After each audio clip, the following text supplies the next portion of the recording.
Disability Town Hall. I'm Kristen Saw, your moderator for the night.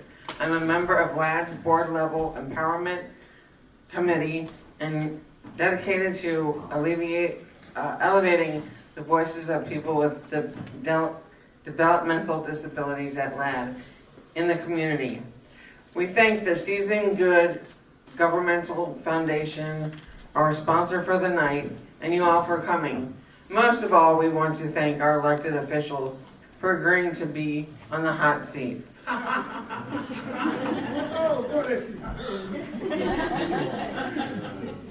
I want to invite any candidate running for office to please stand up and introduce yourself. Hi, I'm Mike Odioso. I'm running for state representative in the 30th district, which is the western part of Hamilton County. Thank you. Our committee worked hard to decide what was most important to us to ask tonight. We decided to invite only county and state officials so we could learn more about what is going on in the county and the state this year. So let's get started. I want to turn it over to our esteemed panel, Jenny Crow, Annie Collin, and Cindy Gibson.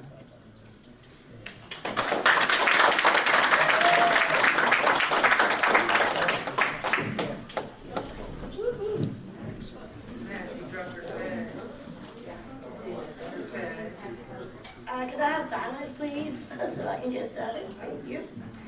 All right, my first question is, why did it matter to you to come here tonight?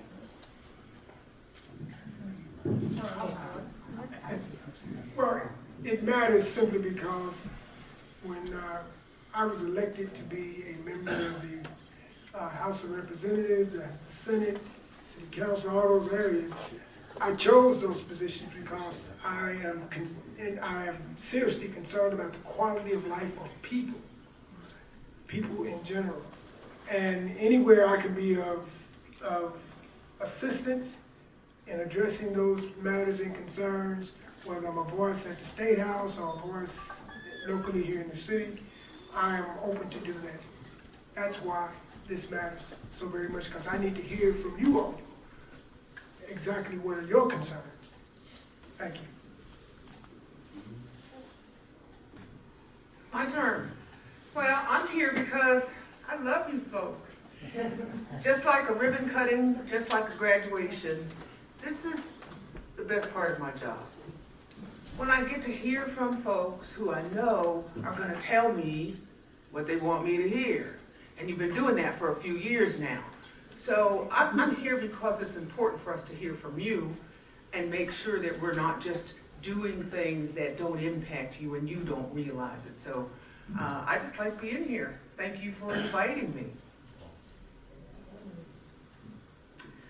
Thank you so much for having me. I'm really excited to be here this evening. And I'm going to echo a little bit of what was said prior to me.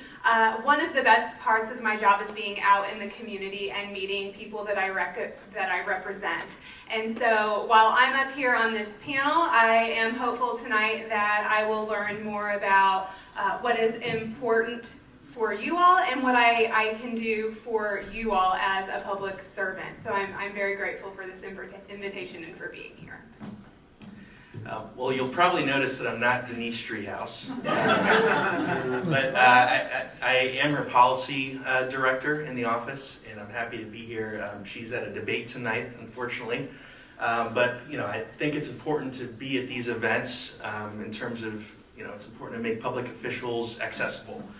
So I'm happy to be here to listen and to offer some of our talking points about some of your issues. And don't get me wrong, we all answered like that, but and not just we want to hear from you what we can do for you, but we may be asking what you can do for us too. This is the important part of why we're here. Yeah. That's right.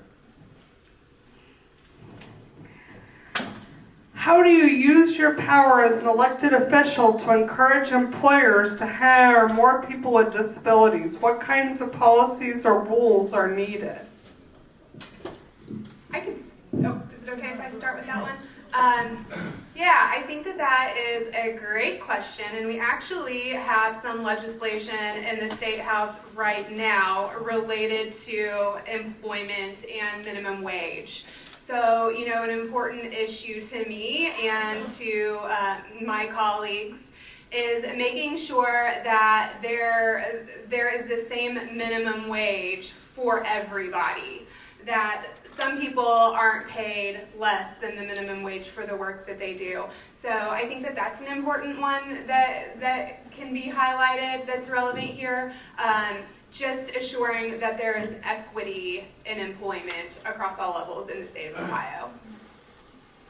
Thank you for that, because that's a conversation that we definitely need to have, continue to have, because not just for the employer, it's important too for the families of folks working to know what that should look like and what it does look like. So I've had calls to my office from family members who are trying to assure that their family member can continue working and doesn't get cut off just because the federal rule says that we can't employ people and pay them at a certain level just because they have a defined disability.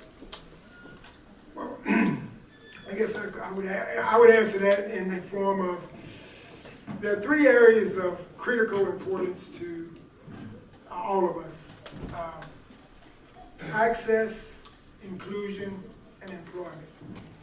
Those three areas, especially when it comes to businesses, making sure that they're not discriminating against individuals, because discrimination of any kind is wrong.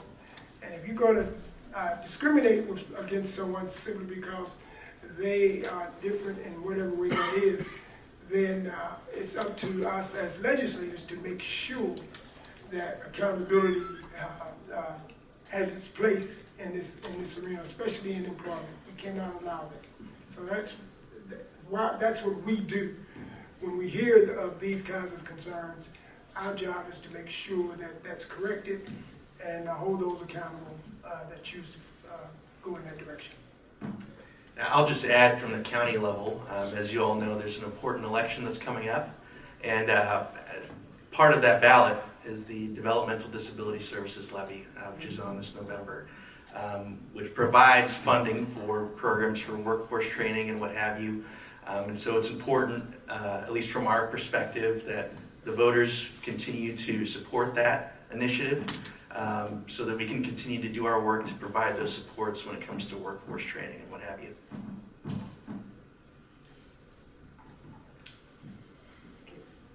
We know SORTA does a lot on transportation, but from the state and county perspective, what are you doing or can you do that might help solve some of our transportation challenges? Are there new programs or innovations in public transportation here or across the state that could help us get to our jobs and see our families? Well, I'm going to say that from the state level, we pushed real hard on an annual basis to make sure that public transportation is included in that budget. We get that budget that first year of the new General Assembly. We make sure that public transportation is in there. And it's for everybody. It's across the board, not just in our urban areas where there is Metro who runs and has various programs, but also in our rural areas that don't have the kind of transportation that they need for all of their constituents. And so it's important that we do that. So we push hard on the state level to make sure that public transportation is included. And I will say this about here on the local level, they include us in conversations about routes and various things that happen with our people with special needs. I have an argument right now that I'm having with the Secretary of State, only because the drop boxes are not, if you've got one in the state and somebody has to take special transportation to be transported to that drop box, it's much more difficult with somebody that has to get a special bus in order to get that transportation. So we're going to keep arguing that one and make sure that we get something done before too long. I would be interested to know some of the barriers to public transportation, if anyone on the panel there or someone from the audience. I'd be more than interested to hear what those barriers are. Yes. For me, I would have to take 3 buses to get to my job. So basically what I need is a crosstown route to get from Anderson to my house, my job. Yeah, well, I'll just add from the county side. So our county engineer has been working closely with the city and the Ohio Department of Transportation in conjunction with Metro as well to develop mobility on demand and to work on establishing new routes. So I know that's something that's been in the works, obviously since the passage of issue 7 in 2020. We've got a lot more money to support infrastructure like that, to not only improve bus routes, but also bus stops, and to help in accessibility for all transportation issues when it comes to public transportation. And even though it's across county that you're looking at, coming from Anderson and going all the way across to, did you say Mount Healthy? No, North Avenue. To North Avondale. Yeah, that it's possible that we could get one of our buses that are on demand, and once we add additional routes, that could possibly be one of them from that area. So I know that those folks at Metro are working on a lot of those things, but we have to speak up as to, hey, we need a route that goes there in that direction, and not make it cost any more than the routes that you're doing in some of the out suburban areas right now. One of the concerns I have as a parent is the safety and the accessibility at the bus stops. I mean, we used to have benches, but we don't have bus benches or things like that anymore. So as a parent, that was a concern when my daughter was taking the bus. Well, here's what you do, where the bench is missing, there's a whole page on their website where you can complain about certain things. That you need a bus at that, or a bench at that particular spot. And because some of our bus benches are very elaborate, very nice. Some of our benches are still the old benches and wrought iron, and then some places don't even have benches. So you get to complain about that. That's okay, and as a parent, you should. And keep in mind, I got that problem. Oh, Lord. Let me get it. No. I slept in a chair last night and woke up with some serious pain. But anyway, keep in mind, didn't we just pass the sales tax that ties into transportation? 7, you just talked about that. Yeah. So all of you that pay your taxes, you're paying for that service. And so you can demand. My job is to hear what the issue is, and then I be a voice from my position to highlight what you all are concerned about. But it starts with a conversation like this. Now, I was just going to add, of the funds that are generated from that levy, $14 million have been set aside for municipalities, townships, anybody that's in the outlying jurisdictions to apply for funds to do some of those improvements in some of those areas that haven't had that kind of investment. So engaging with your local officials to make sure that they're getting that issue 7 money is really important to improving those bus stops. And I just introduced legislation from a safety standpoint that a lot of the bus drivers themselves were even being assaulted. So I've introduced legislation to address that issue, to make it a much more serious offense when you're assaulting a bus driver in the process. Try to bring some semblance of controls in this area. The streetcar has been really hard for us. Our buses and bus stop need to be better, but instead a lot of money went to the streetcar. What ways can you influence sort of from your position to help us get benches, shelter, and crosstown routes? Oh, just answer that. I could drag the city council in there and the mayor and start to choke them in front of you. It's taking a turn. No. There is work that needs to be done, and unfortunately, we have a level of policy that we set. So we can make sure that if it's a safety issue, we can make sure we confront the city for you.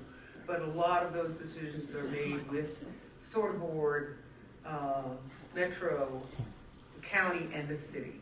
And so, I mean, I couldn't even get a name change on a street because it's a city street. Now, I could get a name change on a highway because it's a state highway.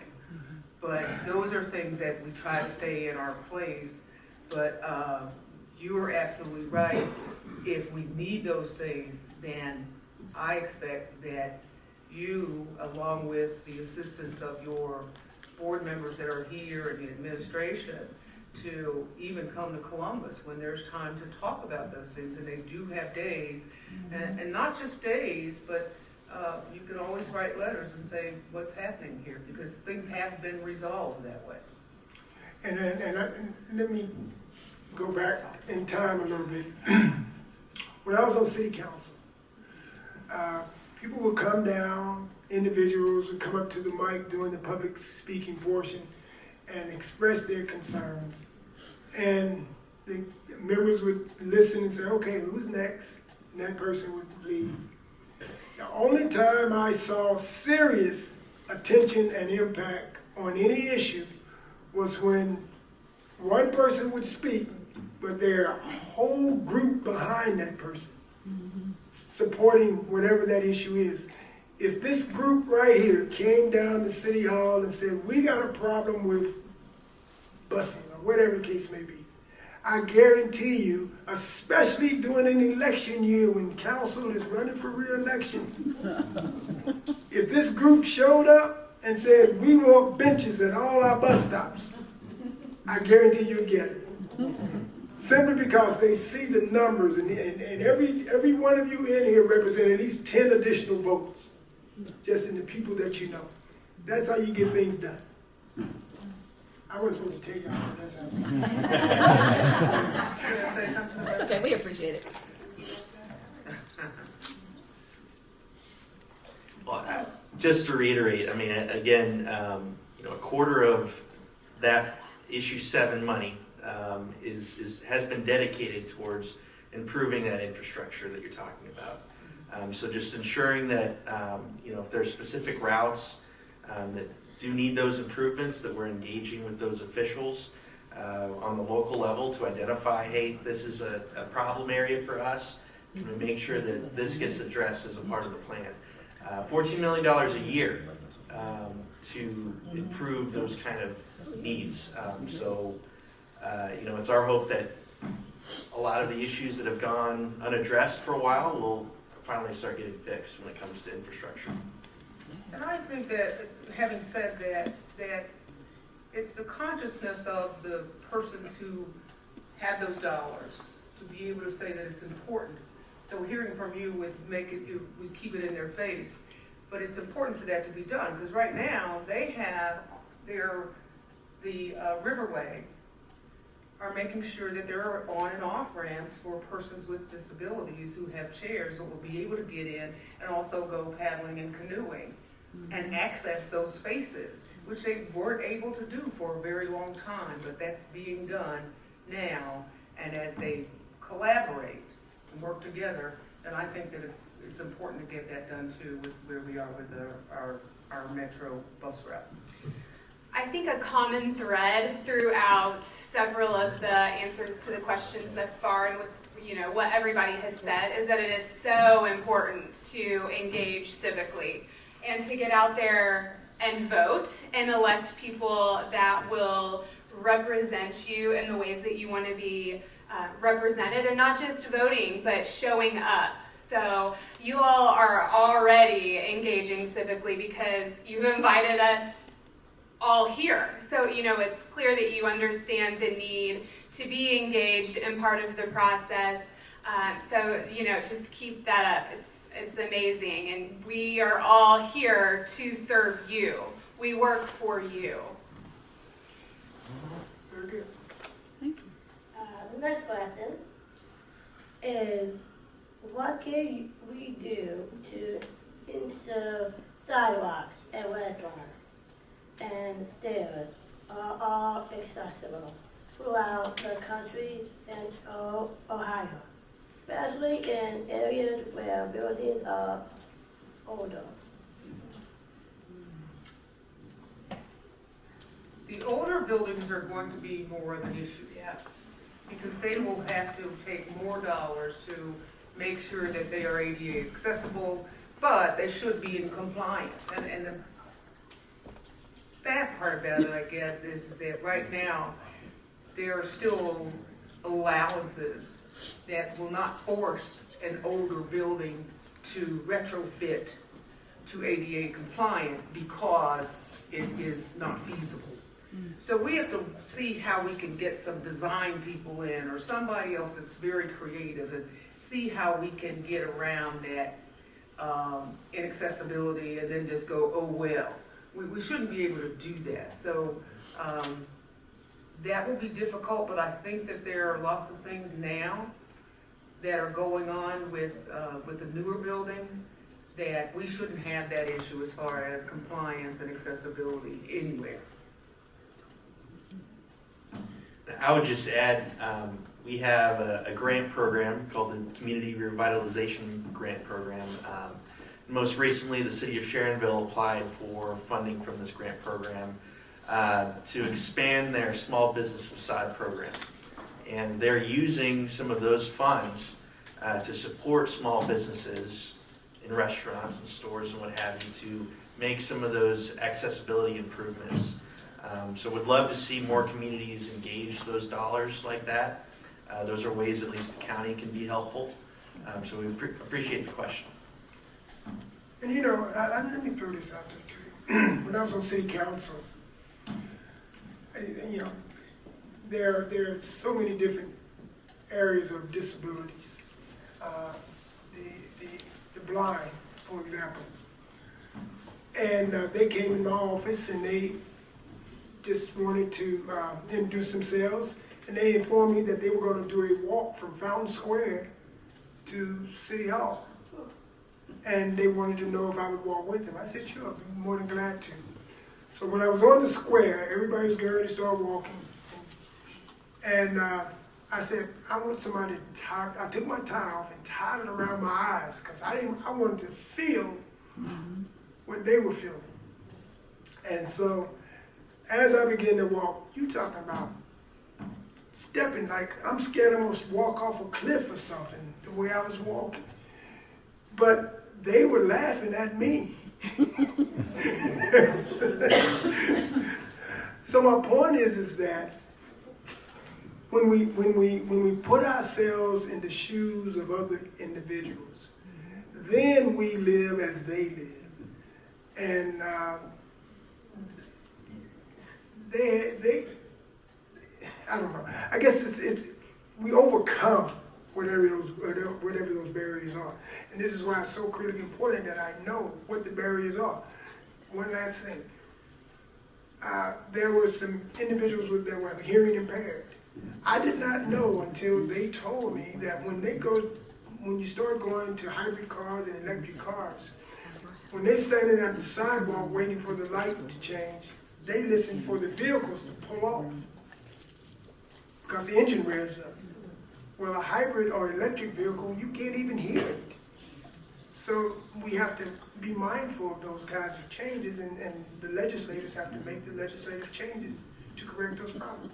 All right. The next question is, what ideas do you have for offering better curb cuts? For those of us that need curb cuts to safely cross the street. Just last month in Madeira, I fell off a curb and scraped my knee badly. Well, I also live in Madeira. I'm a fellow Madeiran. And I'd like to know where that curb is, first of all. You know, our local governments out, I represent the suburbs, okay? So I have Madeira, Montgomery, up to Sharonville, Blue Ash. It's important to be in communication with our local governments and municipalities as well, because Madeira City Council and City Office needs to know that that's happening, just like the City of Cincinnati, and the state needs to know about what the state can do to make things better and more accessible. So be sure also that you're engaging, if you're living out in the suburbs, with your local offices as well. And before I leave, I want to know exactly where that curb cut is so that I can pass that along for you.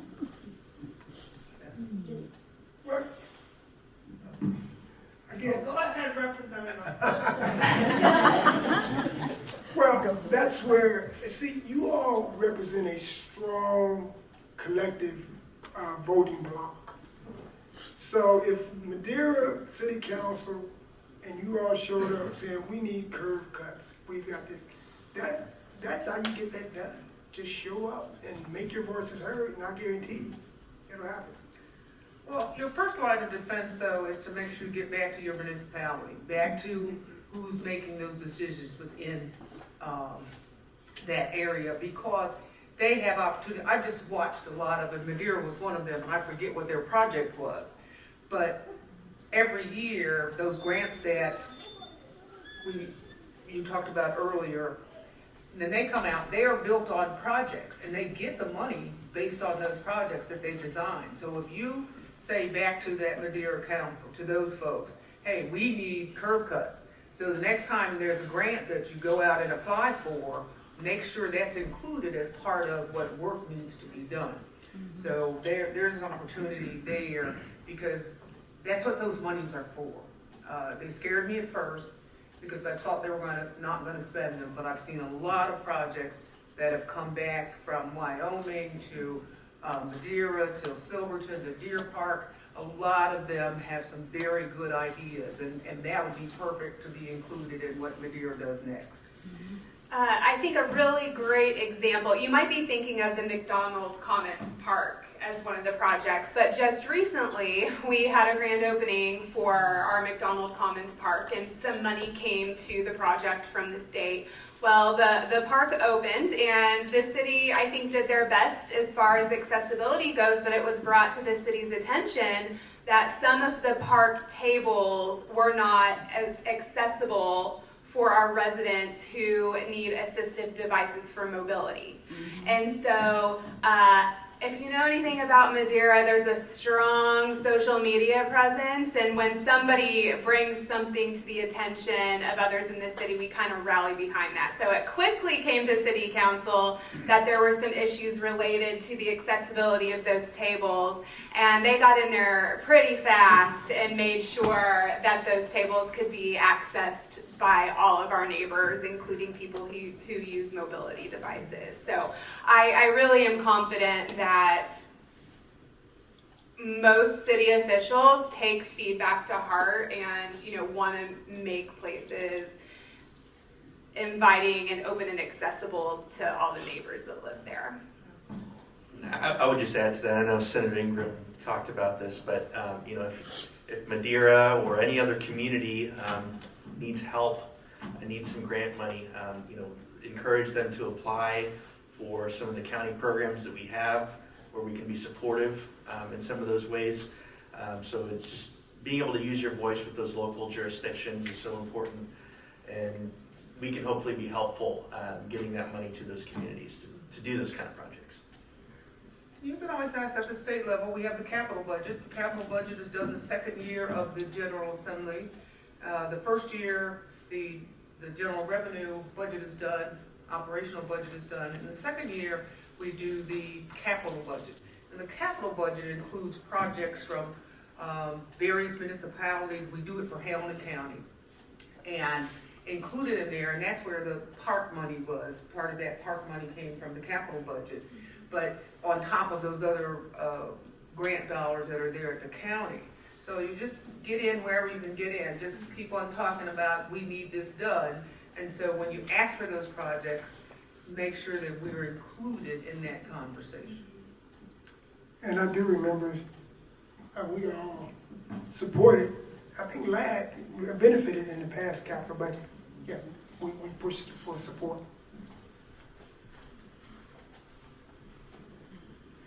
What do you think we can do to help you make our community more inclusive?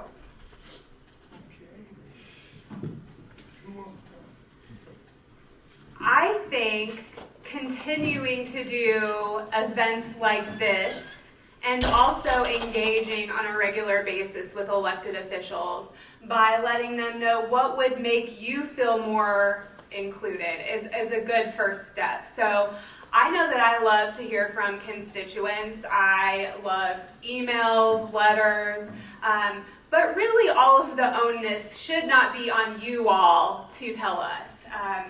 I believe that it is also our job to be out there in the community and for us to be proactive in making our communities more accessible and welcoming places. But really, these types of events, hearing from constituents who have ideas about how to make, our cities, our state more accessible and inclusive and better places to live is always a great place to start.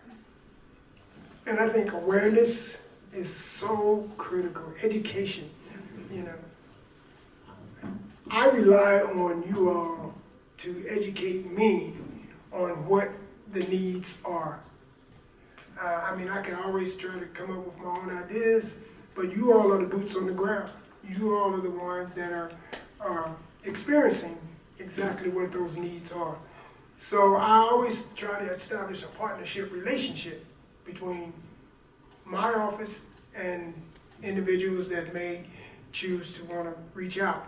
And I look to hear from you, to hear all of those issues. And then I begin the process of talking to other legislators. And one thing you'll find out is that on both sides of the aisle, there are a significant amount of legislators that have someone in their family that may have a disability of some sort. And so there's that relationship building with other legislators to collectively try to address an issue. Just to add to that, as everyone stated, it's so important that we continue to promote diversity. I know Commissioner Driehaus, this is an issue that's very important to her. We, a couple of years ago, established an Economic Inclusion Advisory Council, which runs the gambit on a myriad of different issues, but we have a member from DDS that sits on that board that advises our commissioners about some of the issues that are affecting folks that are dealing with disabilities. So it's important that we also create spaces where there's a seat at the table to have these kind of conversations. So just really appreciate the engagement from some of your community members who are helping craft some of those policy initiatives. As a matter of fact, the mayor just put out his list of boards and commissions where they appoint people. So check those out and let's get somebody on there.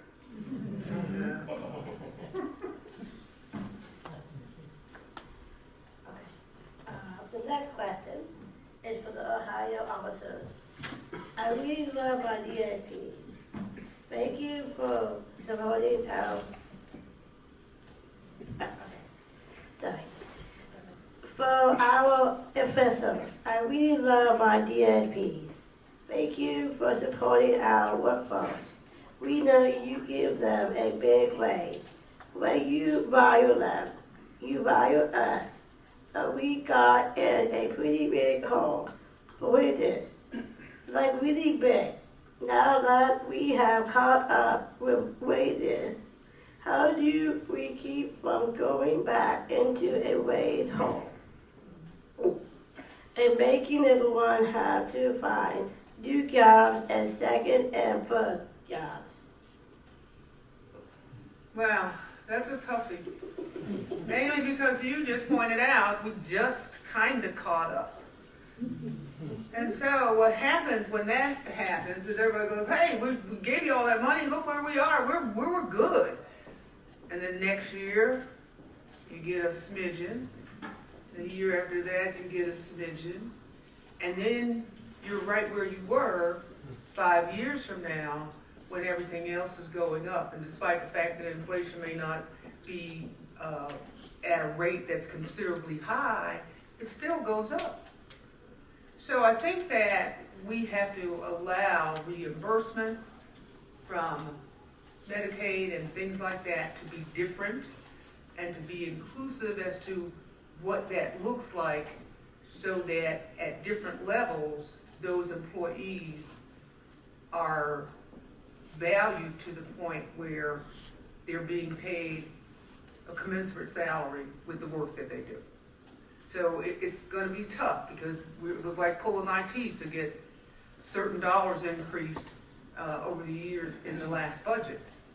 But here again, we can't sit on our laurels and go, okay, we'll stay here for 5 years or 10 years, and then you're back in the same boat. So your point is well made.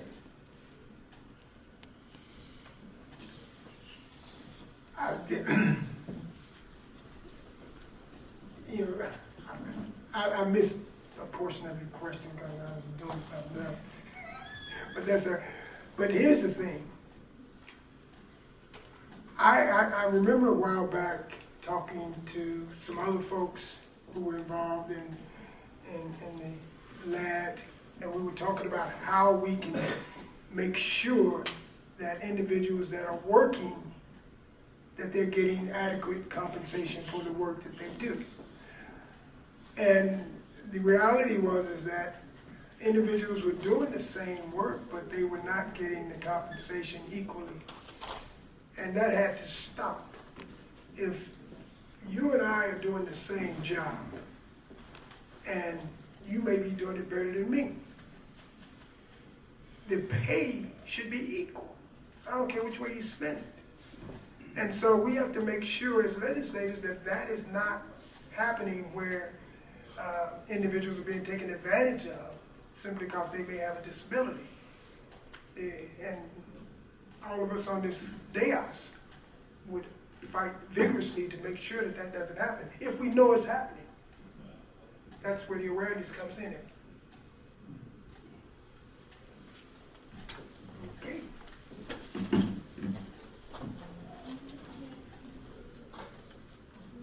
Representative Thomas, one of the things that Annie mentioned was you guys very generously did a historic wage increase for DSPs, and how critical a DSP is to your life and what you do, and your ability to live in the community and participate. And so the question was, there was really a massive hole in DSP wages that happened. And you guys corrected that hole very courageously, very generously. We cannot thank you enough. So Annie was asking about, like, how does the state avoid getting in that hole again over time with DSP wages? Well, obviously, when these things happen, here's how it works. Legislators, there's 99 members in the House and 33 members in the Senate, and every one of them got great ideas. And they get something, they come up with this great idea, but they don't realize that there's some unintended consequences that result in some of these pieces of legislation that gets passed. Then you got to try to fix the problem. The only way I can assure you from my point of view that we won't allow that to happen again is that we have to stay on top of making sure that when we come up with new ideas and all of these things, that we have all interested parties at the table first before we pass the legislation.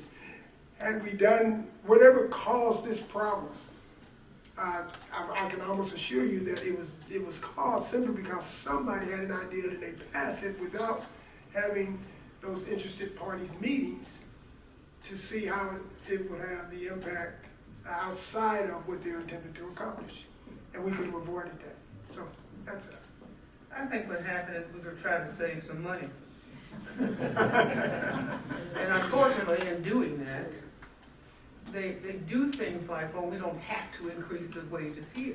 So what we have to do as legislators, and here again, as you pointed out, there's many of us, but we still have to fight the fight that says, here's what's gonna happen if we don't make those investments now.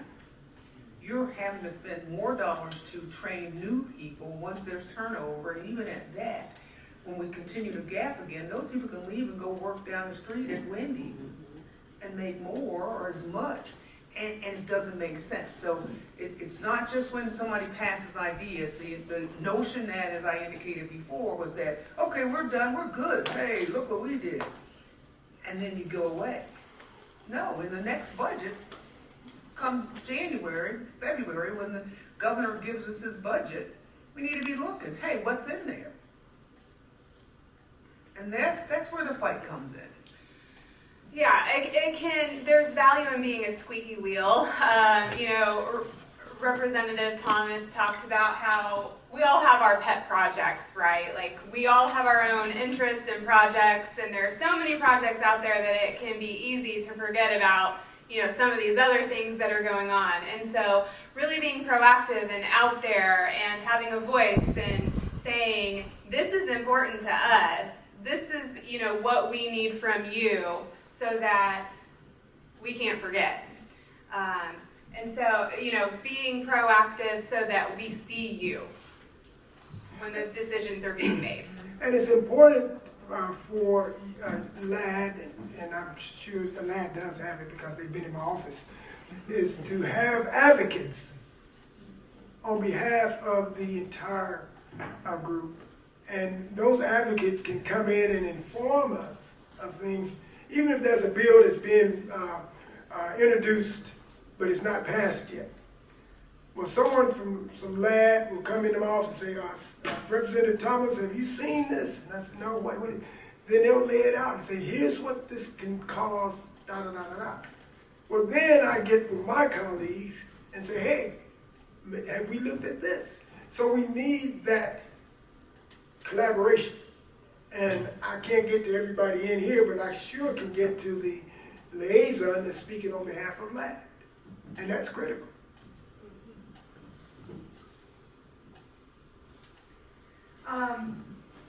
We don't have an official opinion here, but what do you think of 14C? What's that? 14C? Yeah. Well, I don't have a clue what 14C. Yeah. Help me out.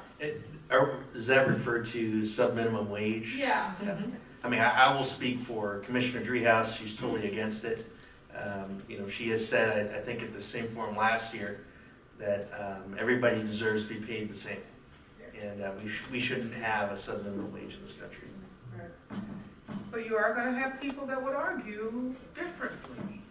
And so therefore, here again, as I indicated, there were some parents or caregivers who may not have wanted that individual to make any more money than they were making. That sub-pay was quite all right. There are waivers that you can get from the federal level would allow that to continue to happen. So that's one that we will have to look at, and you're absolutely right when you say how much work is an individual doing, and they should be paid that money for the time that they are working. But you will have somebody else that says, but that person's only making X number of digits, and I'm making so many more, so how can I be making? So we have to look at how that really works and make sure that it's not just a quick fix, like maybe we'll pay it and we'll catch up, and then all of a sudden we'll let it go again. We've got to figure out how does this really work that it's beneficial to adults with disabilities who are working those jobs and need that pay, or want that pay, deserve that pay.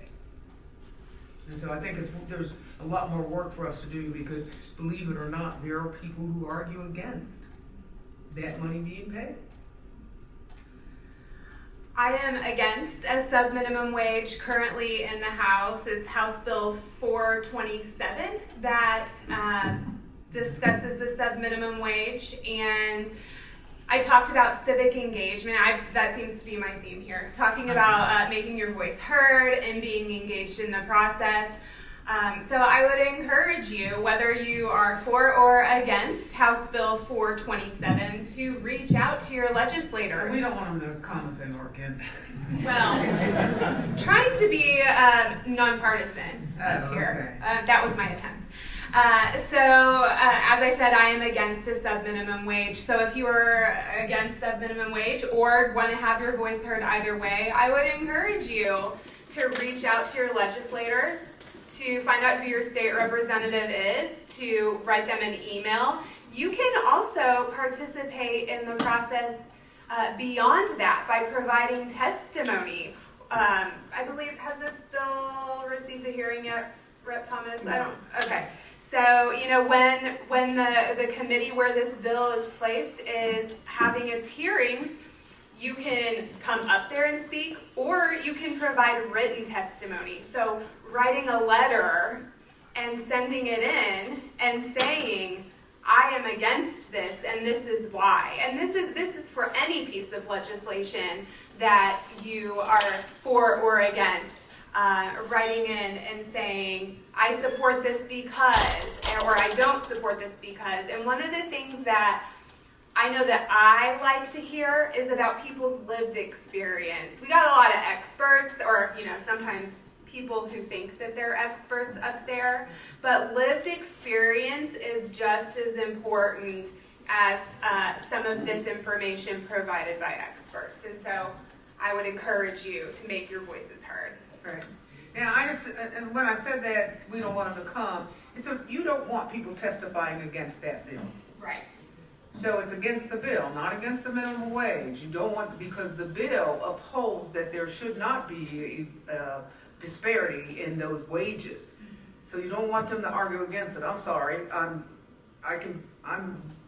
bipartisan sometimes, but the whole thing is that you don't want them to argue against that bill. And there are people that will argue against that bill. You hope that those folks don't show up. Mm-hmm. And keep in mind that every bill that gets introduced, you got 2 years to get that bill through. If it doesn't get through by December 31st of the second year of the General Assembly, that bill dies and you gotta start the process all over again. This bill will probably die because the General Assembly ends in December of this year, 31st. So that bill will probably not go anywhere. And that's too bad. Yeah. We've been thinking around for 2 months. What do you need from us to help you make sure we have housing, jobs, and we have some nice people that help us when we need it and we can get in and out of stores and around town? What we need from you all is to keep not just this group that's here, keep everything on the front burner in the minds of our legislators. Oftentimes, if there's something that you all have a concern about, it usually gets assigned to a committee. What I always advise individuals to do is, first of all, do your homework on the members of that committee. Read their resumes. See who maybe have some,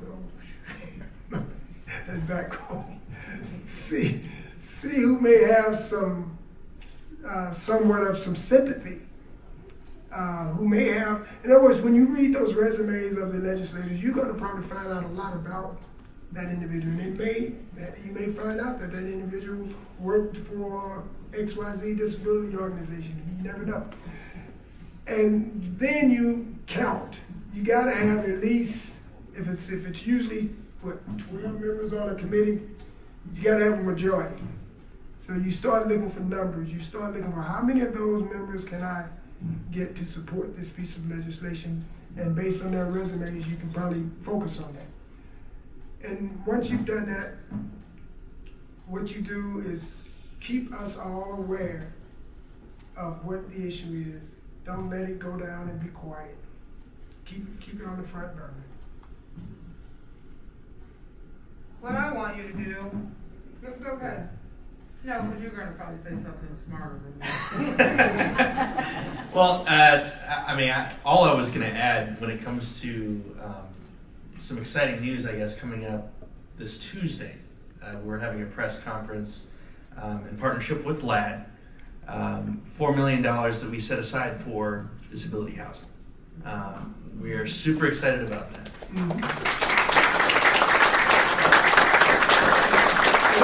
That money came from the feds down to the state, down to the... And we used our ARPA money from the feds, so thank you to the federal government. But that'll provide 36 new units.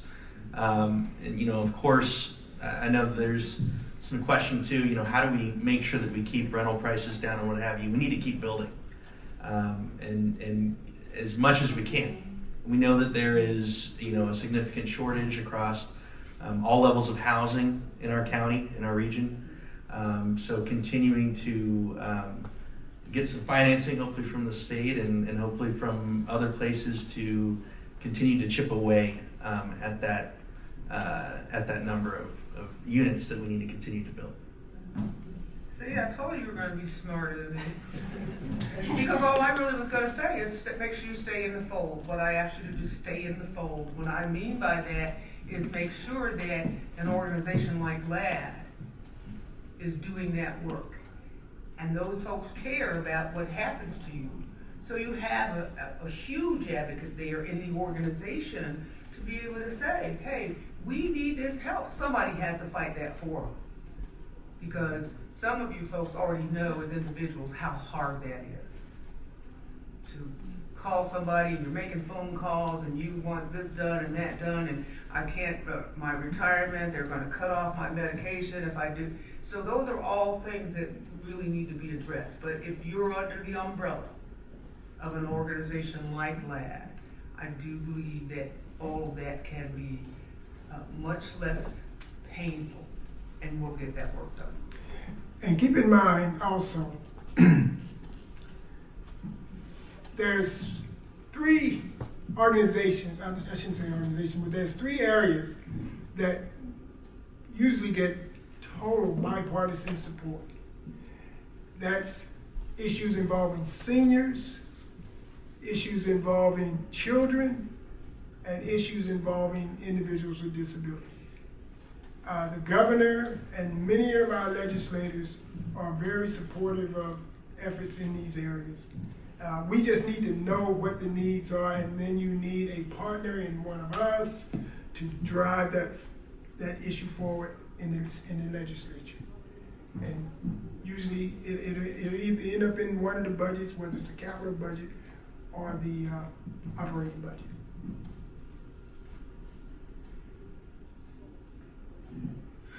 We are looking for special treatment, but are you all doing anything to help keep rent prices affordable? This would be in apartments. This matters to people with disabilities and also DSPs. It matters to all of us. I agree. No, she's making a really good point. And see, we only think about individuals that are just, people who, complaining about, hey, my rents went up and my landlord has told me that I either pay it or I got to move.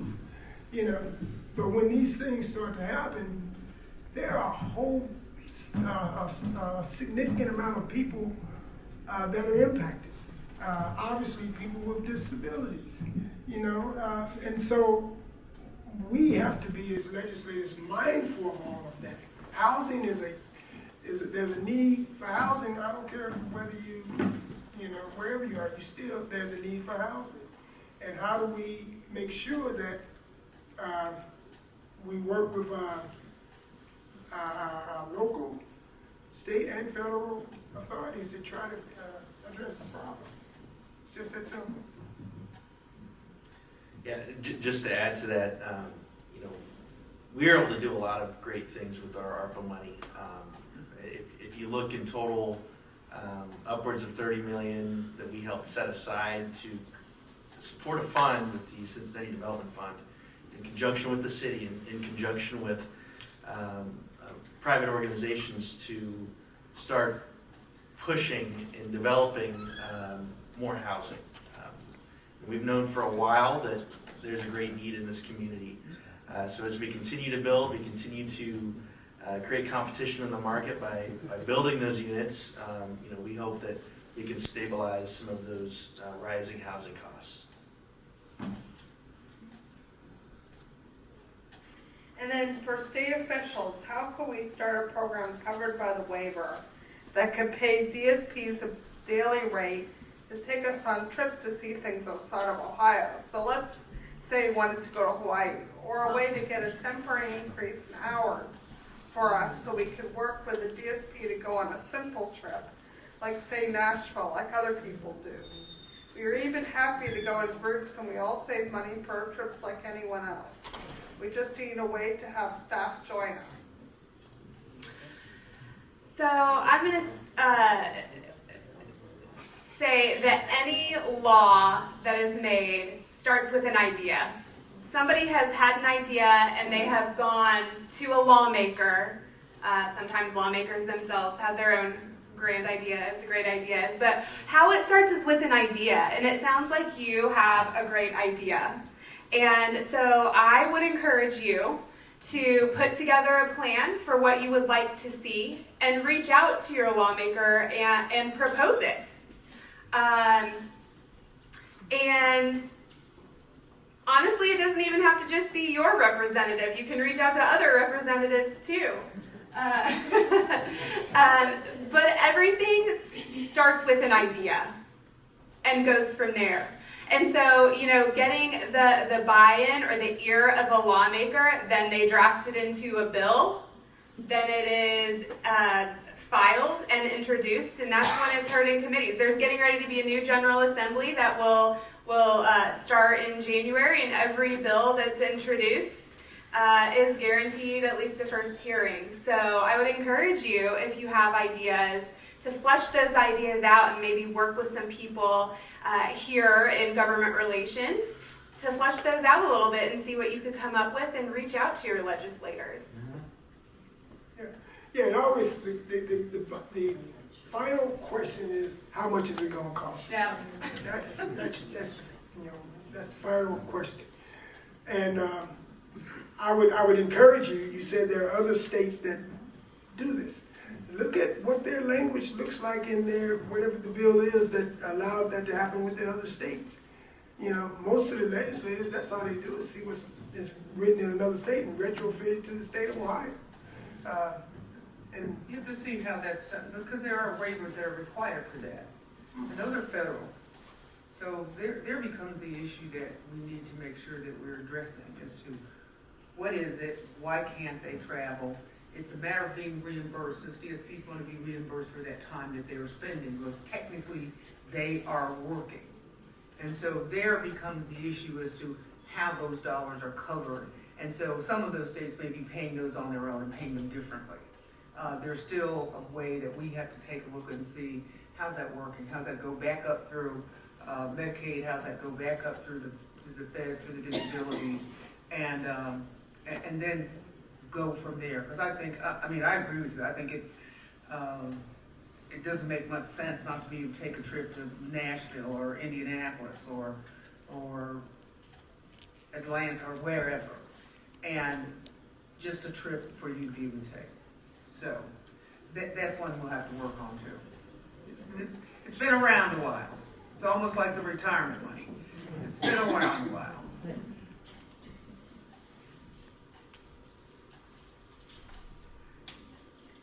Thank you for coming tonight. One last question. hallelujah. It's the start of spooky season, so what is your favorite Halloween movie and why?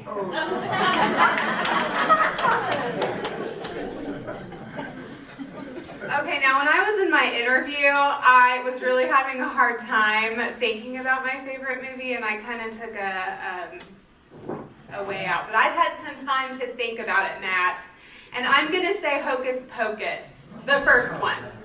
Oh, that was a fun movie. Oh, that's great. Sorry, I took. Oh, why?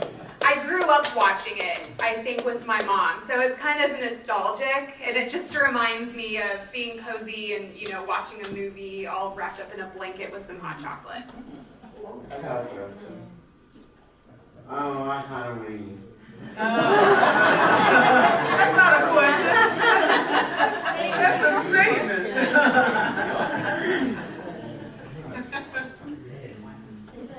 Well, it would be easy to say Halloween, but, I love scary movies. I like it. I like all those things. I make the kids watch them. Are you like really scary ones? We're good. I love The Thing. Yeah, I don't know if anybody's seen the with Kurt Russell from, I think it's like 1980 or something like that. But it's a great sci-fi horror movie, and an existential crisis. They unthaw this alien, and he transforms into everybody, and they don't know who's been taken over. It's a great movie. Highly recommend. I don't have a Halloween movie. I don't know. Pumpkin patch.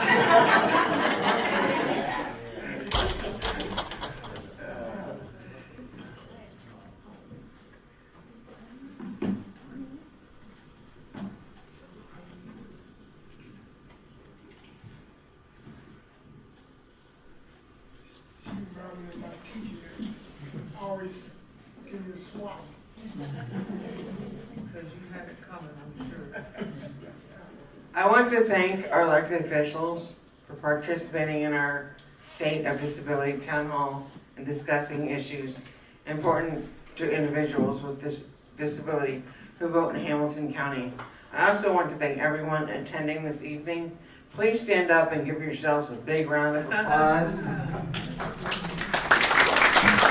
Everyone that came, thank you all for coming. Hey.